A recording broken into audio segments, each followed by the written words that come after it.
Welcome to the BTA Podcast. BTA, the voice of business travel.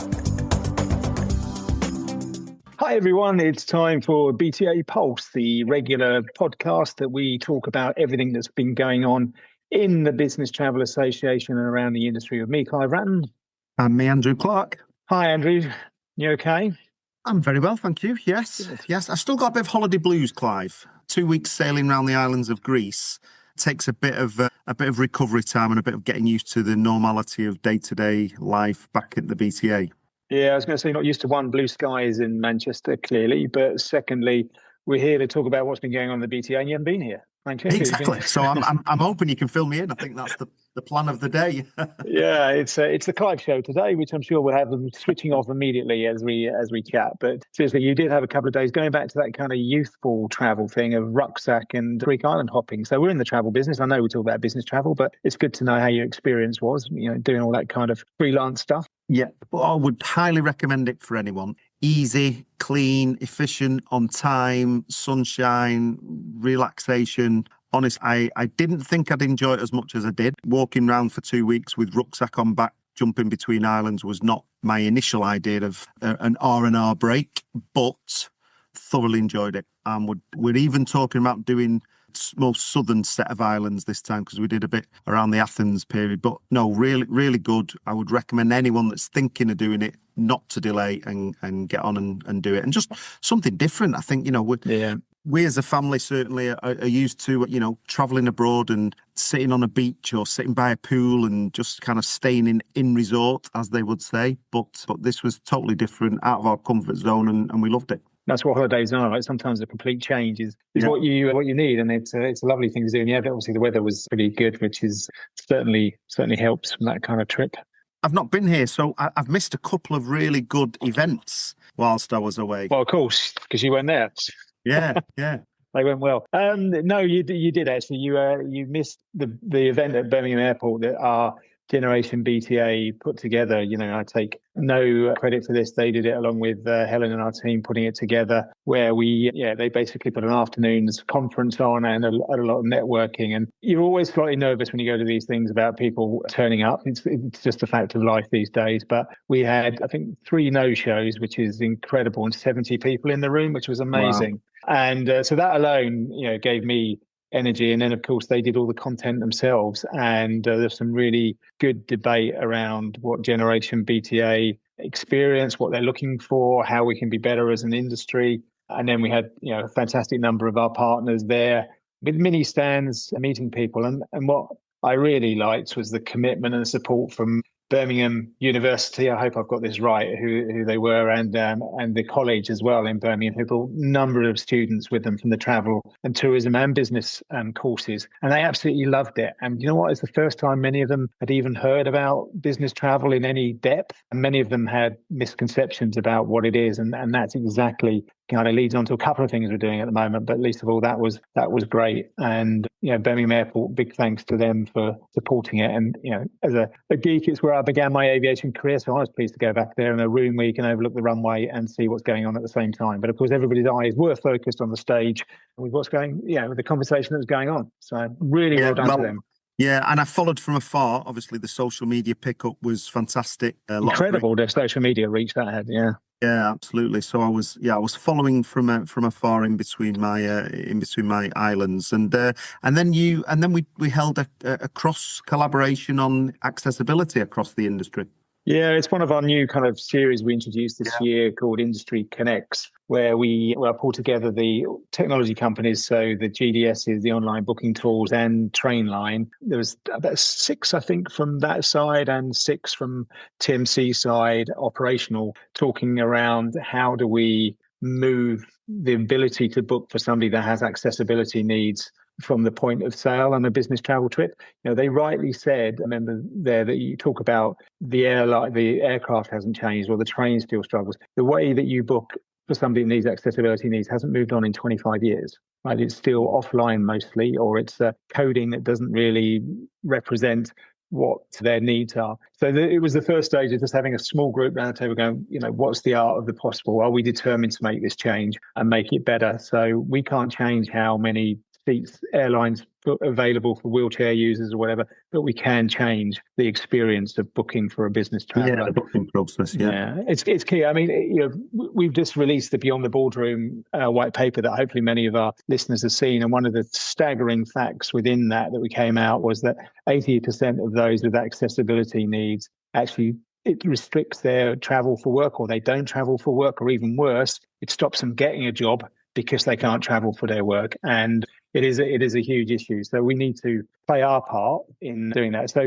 early days, yeah, we have the energy and the commitment. Now it's about making it happen, which is not an easy task, but one we will achieve. It was great to have a couple of our colleagues who are actually wheelchair users and have accessibility needs, because hearing their first-hand experience really resonated on how important it is that we need to make that difference. Yeah, no, that's good, and that follows on from the meeting with the TMC folks. So it's now about bringing that together, isn't it, and just making sure that we connect the dots to try and influence change. As you say, we're not in a position to do it, but I think we've got an absolute need in the industry to see change happen. Yeah, we have, and we can influence it to a certain degree, and we have to use that influence where we can to make it happen. And it's part of what the BTA does. I mean, people say, well, what's the point of me joining the BTA? And you kind of go, well, this is industry changing stuff that will not only help you as a business, as a TMC, but hopefully attract you new business. And again, if you remember that stat, 80% of those with accessibility needs are probably not traveling for work. And that's a missed opportunity for our members. It's a missed opportunity for our partners. So that's the kind of stuff we have to make happen. Talking about the report, Clive, again, a great pickup on social media, not only within our industry, but externally outside our industry. And I know when we had our exec board meeting we've got some new board members, I'm sure you want to share with our listeners, really good feedback from the board on the way that final paper was completed and the impact and the sort of widening press coverage that it's received. Yeah, it was really good. I mean, what I really liked about it is we're getting picked up in regional newspapers around the importance of travelling for work. So there's a subtle change there. One, it's regional. Two, it's travelling for work and not traveling on business travel. And they picked up that a lot of the business, in fact, over 60% of those that were surveyed, over 1,000 people, travel domestically for their work more so than abroad. So to get into regionals and beyond our shores as well, talking about that traveling for work and the different and varying types of why you travel for work was absolutely key. And I think we've been really pleased with the results, but it is just the beginning. We've been talking to our PR partners around, we've still got a lot of data we haven't released and a lot more data to keep pushing that point over around that changing of the narrative and the changing of the perceptions around people that travel for work. So yeah, it was a really good start, and we just got to maintain the momentum now and change the real perception for the long term. Yeah, and ultimately the boardroom paper is forming the bedrock of our conference in Munich for those that are going to join us over there for our 2-day conference. It is. And, there is a lot of discussions around educating ourselves within the industry to a certain extent on exactly how diverse our membership is. And I think that's good for both our other members, but equally for our supplier partners to understand the diversity of our members. So, yeah, we've got some really interesting stuff talking around the entertainment industry, the sports industry, the NGO industry. I mean, right now, humanitarian aid, sadly, is a huge part of our members' business for reasons everybody best known to themselves. I'm really looking forward to, we've got one of our members' customers coming along to give us a talk about his experiences. He's an ex-oil rig worker and gas worker, travelled all over the world. And just as a little taster, I've been chatting to him about some of his experiences, being held hostage. He's had to medivac out, all stuff you don't think about. And, our TMCs and are actually dealing with that on a day-to-day basis. It's not just booking a London-Paris flight. So he sounds a fascinating guy talking to him. I think he's got some great stories to bring that alive, which I'm looking forward to and in Munich. So, yeah, lots to look forward to there, I think, talking about this issue and changing that perception. Whilst I've been away, I think you've had some opportunity. We've had a bit of disruption in our industry, which is not unnormal. I think it's a rarity. Yeah, we expect it and we're always prepared for it. But when it does come, it's usually all hands on deck and a bit of manic working round. And it's always nice to see the press continuing, the external press, not necessarily the industry press, but just to sort of exaggerate the challenges and problems and all hell breaking. Yeah. This happens, and I'm referring to the National Air Traffic Control System malfunction the other week, where you were in and around the newspapers and the radios and the TVs, just sort of giving your view from an internal perspective. What's your sort of thoughts now that everything's died down and I suppose back to normal, right? As though it never happened. Yeah, well, I mean, that's what, as I think I said in one of the interviews on TV, this industry is incredibly resilient at getting back to normality in rapid time, and it proved again the case there. So the overwhelming view looking back is just how our industry stepped straight in, because we're so used to it now with disruption, that starts dealing with it and making the point that TMCs in particular are dealing with business travellers, or those travelling for work, I should say, that are stuck down line or in country, got to get to a meeting, and just talking with them. They don't go to the airlines, they come to our members, and our members will fix the whole problem, because it's not just the plane that's impacted, it's their hotel reservation, it's their chauffeur, it's their dinner they might have booked that they take on board. But I think what it does raise is this continued concern about the infrastructure in the UK. I mean, it was down for only 20 minutes, it seems like, but of course the impact on that is huge. How does our whole kind of air traffic control system fail for 20 minutes? So there's still lessons to be learned from the last time it went down, which was a much longer time, 3 years ago over the bank holiday weekend. But yeah, it's not good. But I always remain proud of what our members do in those periods. They're completely unflustered and just go, here we go again, switch into emergency mode and let's get people home or to where they need to go. And that's what we do. So yeah, that's what I was saying, really. But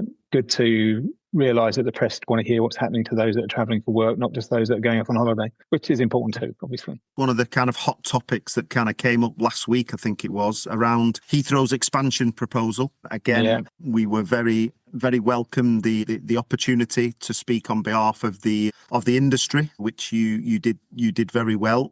Again, thinking back now and kind of having time to digest the thoughts of the proposal, what's your thoughts for the sake of the industry and the benefits to the industry? Well, I think the industry as a whole, talking about their customers who travel for work, are totally accepting that we need to keep expanding our airport connectivity. The government have just done trade deals with India and Canada and New Zealand. That's going to require people to travel, and we need direct and regular flights from that point of view. And we haven't built any infrastructure in the southeast for far too long. So, as an organisation, support it, but not at any cost, but not at any cost, both in financial terms and in the environmental terms. So I think it is really critical that it happens. And I know that is difficult for people that are impacted, and they have huge impact in villages like Harmondsworth and what have you. So I don't underestimate that. And it is difficult, but sometimes we have to fight for the greater good. And that's one of those scenarios, in our opinion, as we would say. But I think it's fascinating that the government have opened up to multiple bids for the first time. And if anybody has a look at my LinkedIn, I did a comparison over the weekend of the two bids, the Aurora bid and the Heathrow bid. And the Heathrow bid is twice as much money as the Aurora bid for pretty much the same thing. There will be some differentials, but the same number of passengers, same number of aircraft types. And that's really all that matters. And that's why we support Heathrow Reimagined, is the Heathrow model of, I actually looked this up as the best way to describe it, and they call it the gold-plated toilet method, which is basically you just buy the nicest stuff because you're targeted on whatever you spend plus a profit level. So it doesn't matter that you're looking for the cheapest or the most cost-effective method. And by having the Aurora bid, that allows the same thing to happen at potentially half the price and at the same time. So, yeah, we're supportive, but it's got to be not impacting the cost of the consumer and clearly not impacting the cost of the planet as much as it can be, and meeting those targets that the government sets. Yeah, and for those listening, maybe for the first time, or regular listeners that we get to these podcasts, these are some of the things that are going on behind the scenes that we get heavily involved in making sure that people understand both sides of the argument, right? And making sure that we can clearly, put the right arguments to the right people to give try and get to the right solutions. And another one that we're about to work on, I'm not sure what we can share, is the rail submission. Yeah, I mean, there's an ongoing discussion with the DfT around rail and travelling for work on the train, again, coming out of the Beyond the Boardroom report without keep banging on about it as an advert. But it highlights the issue that, people want to travel by train but choose not to because it's not great. Away from all the heavy stuff that we do, get involved in, we're also about to have some fun in the next few days. Yeah, burgers and beer. That's the most important thing, right? Coming up right now. So the BTA Summer Barbecue, absolutely, is happening in about 48 hours from when we record this, and the forecast is looking strong. But in 48 hours in the UK, the forecast can change, but we're hanging in there. Only in Manchester, Clive. Everywhere else, says it is. We can have 5 different seasons in one day up in Manchester. Generally, everywhere else is as is. But for the first time ever, we've got a strong, heavy wait list of people wanting to attend. Normally, we fill it and close it. This time, we went down the wait list option, and we have been inundated with people wanting to come and join us. And that's great to see. You know, we absolutely want to promote and push the BTA community and people coming and spending time with colleagues and peers and holding some of those conversations that we're talking about here and getting other people's opinions. I think that's what we absolutely drive through all our BTA events. We're not going to be able to accommodate everyone for sure, but we'll try our best to get as many people in as we can due to capacity limitations at the venue we have chosen. But I'm sure we'll tell everyone about it next time we catch up on our podcast. We will, and they'll see it on social media. But it is great that we filled out and sold out within the space of about 3 days. So it is the first that we've done, really. So next year, obviously, have to be bigger and better. But, well, not better. It'd be great already, but bigger. And we really look forward to seeing over 120 of our members and partners on Thursday night for a cold beer and a hopefully warm burger. So there we go. There you go. That's our latest edition over and done with. We're back solidly now. This is 2 in a row we've done. One thing we didn't talk about, Clive, I thought I'd throw in just as we're closing is was there any football this weekend? Well, not really, not of any importance, no. But yeah, the most important thing is, though, that as a Reading supporter, we started the season. We might not have won. In fact, got beaten quite heavily. We didn't. And a little plug here, I do feel massively for the fans of Morecambe FC and Sheffield Wednesday FC, slightly behind in the horrible process, but I pray for them.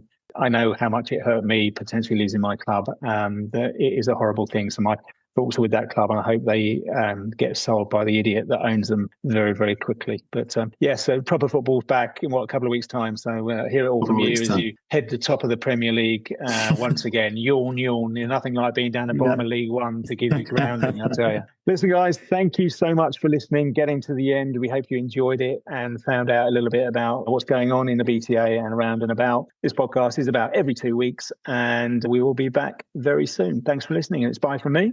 And it's a bye from me.